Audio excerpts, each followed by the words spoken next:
Election commission को, चुनाव आयोग को कुछ कहने की जरूरत नहीं है। वो खुलेआम बेईमानी कर रहे हैं, वो खुलेआम बेईमानी नहीं कर रहे हैं, अपराध कर रहे हैं।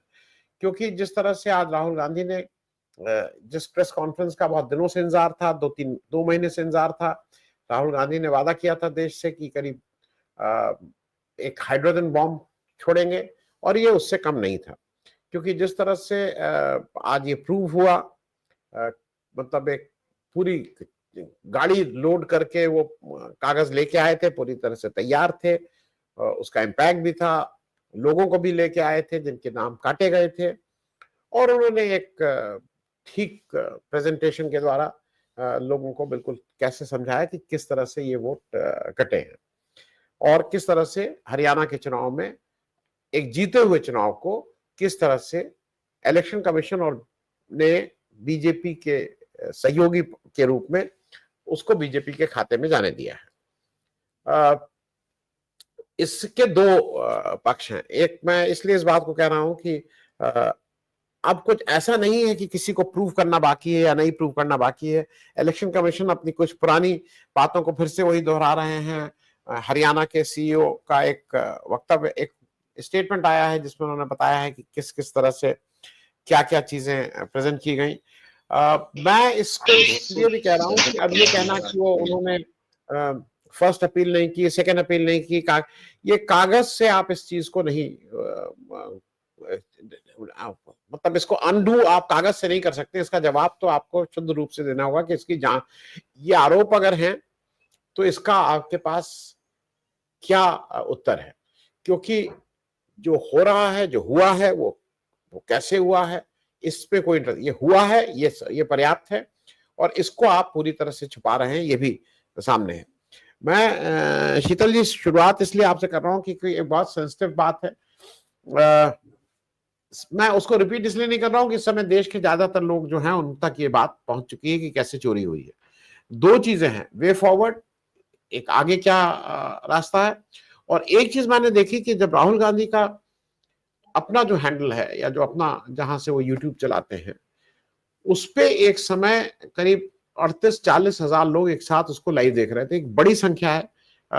और वो सारा कोई भी प्रायोजित नहीं था, और बहुत से चैनल, हम सब लोग, मतलब मेरे यहाँ भी सत्य सारे जगह भी हम लोग अपने चैनल पे भी इसको लाइव चला रहे थे, और यहाँ पे भी अच्छी खासी संख्या में लोग देख रहे थे। तो ये लोगों तक तो ये मैसेज पहुंच गया है। मैं थोड़ा इससे वे फॉरवर्ड क्या क्या ऑप्शन है, जैसे सुप्रीम कोर्ट है वो बिल्कुल मुंह सिल के बैठ गया है, बाकी लोगों की तरफ से कुछ वो नहीं आ रहा है, रिएक्शन नहीं आ रहा है। किरण रिजिजू एक प्रेस कॉन्फ्रेंस करके एक अजीब सी बात करते हैं। मूल जो वोट की लूट हुई है, ये तो अब चोरी कहना भी गलत है, जो वोट को लूटा गया है उस पर किसी का कोई एक्सप्लेनेशन नहीं आया है। तो एक आपकी शुरुआती टिप्पणी कि अब ये किस तरफ जा रहा है ये सारा मामला, शीतल जी। देखिए, एक साधारण सी बात जो बहुत सारे, चूंकि सोशल मीडिया पे रिएक्शंस तो साथ साथ इनकी प्रेस कॉन्फ्रेंस चल रही थी, उनकी टीम में अपना काम करती रहती हैं और वो तुरंत उसके लिए बहाने जो उनके लिए बेसिक होता है इसमें जो इसकी तकनीक है, क्योंकि डाइवर्जन कैसे किया जाए। तो डाइवर्जन करने का काम होता है कि आप किसी जांच की मांग करें, आप कहें कि आप पुलिस में रिपोर्ट क्यों नहीं करा रहे हैं, आप कहें कि आप कोर्ट क्यों नहीं जा रहे हैं। ये सब बातें तो है ही हैं प्रचलन में। इन बातों के साथ साथ आदमी को, जैसा उनके साथ हमेशा होता है, गलत साबित करने की कोशिश। लेकिन एक मूल बात, इधर उधर कहीं जाने की जरूरत नहीं है। एक बिल्कुल साधारण बात जो इस पूरी प्रेस कॉन्फ्रेंस से निकल के आई है, और वो साफ है। एक ब्राजीलियन मूल की अभिनेत्री का गूगल पर सर्वसुलभ चित्र है, उसके डिटेल्स हैं, उसकी प्रोफाइल है। उस चित्र का 22 बार विभिन्न विधानसभा क्षेत्रों में इस्तेमाल हुआ है, उसके वोटर आई कार्ड इशू हुए हैं, उसके वोट पड़े। इस पर जो है किसी को क्या कहना है, बाकी सब चीजें ठीक है गौड़। यदि राहुल गांधी ने ये झूठी बात रखी है सामने, तुरंत उनके खिलाफ मुकदमा करना चाहिए, जो हमारी कानून कायदे में है उसका पालन करते हुए चुनाव आयोग को उन पर मुकदमा कराना चाहिए और उसकी कार्रवाई होनी चाहिए। और अगर ये बात सच है तो वर्तमान चुनाव आयोग को एक नागरिक की हैसियत से मैं कहूंगा, पत्रकार की हैसियत से नहीं, एक पल भी उस पद पर रहने का कोई हक नहीं है। बाकी उनकी सारी चीजें बेशर्मी है, और एक नागरिक की हैसियत से मैं कहूंगा कि हमें इसके खिलाफ अब और कोई वे आउट नहीं है, सविनय अवज्ञा रखनी पड़ेगी इस चुनाव आयोग के विरुद्ध। हमें जो हमारे गांधी जी और अन्य पूर्वजों ने सिखाया है, जो एक लोकतांत्रिक और सही तरीका है, संविधान सम्मत है, अब इस चुनाव आयोग को जैसे भी जिस फॉर्म में वो है बने रहने का कोई मॉरल राइट नहीं है, और या फिर राहुल गांधी को ये राइट नहीं है कि वो लीडर ऑफ अपोजिशन रहे और इस तरह का झूठा आरोप हमारी संस्था पर लगाएं। एक तो ये, जी लेकिन राहुल गांधी की शिकायत में ताकत इसलिए मिलती हुई नजर आती है। एक, चुनाव आयोग क्यों ठीक चुनाव में वोटिंग से पहले ये लिस्टें रिलीज करता है। दो, इनका मशीन लर्न करने लायक क्यों नहीं हमें वो प्रिंट देता है।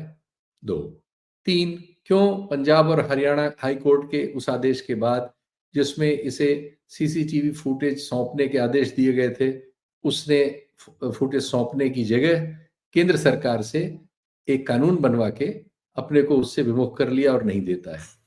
तो ये सब चीजें जो हैं, और दूसरे सबसे शुरुआती बुनियादी चीज कि क्यों केंद्र सरकार ने सर्वोच्च न्यायालय के उस आदेश के बाद, जिसमें ये इच्छा जाहिर की गई थी कि इस पर अविश्वास है हमारे वर्तमान चुनाव प्रणाली पर जो बढ़ता जा रहा है, इसको दूर करने के लिए फिलहाल नियुक्ति का तरीका ये किया जाए कि जो लीडर अपोजिशन है, प्रधानमंत्री हैं और चीफ जस्टिस ऑफ इंडिया है, ये इनकी नियुक्ति करें, और इस बीच एक कानून बनाया जाए जिसमें इस सवाल को लोगों में विश्वास अर्जित करने लायक भरोसा पैदा हो सके। सरकार ने पहली बात टालते हुए या उसको रोकते हुए, चूंकि उसके तुरंत बाद 2 नियुक्ति होनी थी, कानून फट से रात में बना लिया और उस कानून में ये कर दिया कि साहब जो उस आदेश की भावना थी उसको एकदम उलट दिया, और ये हो गया कि प्रधानमंत्री, उनके द्वारा नियुक्त एक मंत्री, और विरोध करने के लिए विरोध, जिसका कोई मतलब नहीं होगा कि लीडर अपोजिशन उस समिति में होगा जो इसका चुनाव करेगी, और उसके बाद उन्होंने ये चुनाव कर लिए जिसके बाद से ये नतीजे हमारे सामने। तो इस कानून को बदले जाने से शुरू होना चाहिए और एक नया सचमुच में भरोसेमंद चुनाव आयोग गठन की प्रणाली हमारे देश में प्रस्तुत होनी चाहिए। जब तक ऐसा नहीं होता, एक नागरिक के तौर पर मैं इसके विरुद्ध एक सविनय अवज्ञा रखने का विचार रखता हूँ। शीतल जी ने ठीक बात, क्योंकि मुश्किल क्या है, सारे टूल्स उपलब्ध थे, और अगर आपके पास मेरे घर में ये हो कि भाई ये लकड़ी का बना घर है, इसमें फायर प्रूफिंग हो जानी चाहिए, आपके पास सब कुछ फायर प्रूफ हो और आप उसके बाद भी ना करें, ये बिल्कुल साफ है कि इलेक्शन कमीशन के पास वो सॉफ्टवेयर हैं जिससे डुप्लीकेसी को रिमूव किया। ये बहुत साधारण सॉफ्टवेयर है, ये हम भी बना सकते हैं। आप मुझे डिजिटाइज लिस्ट दे दीजिए, हम ही कर देंगे।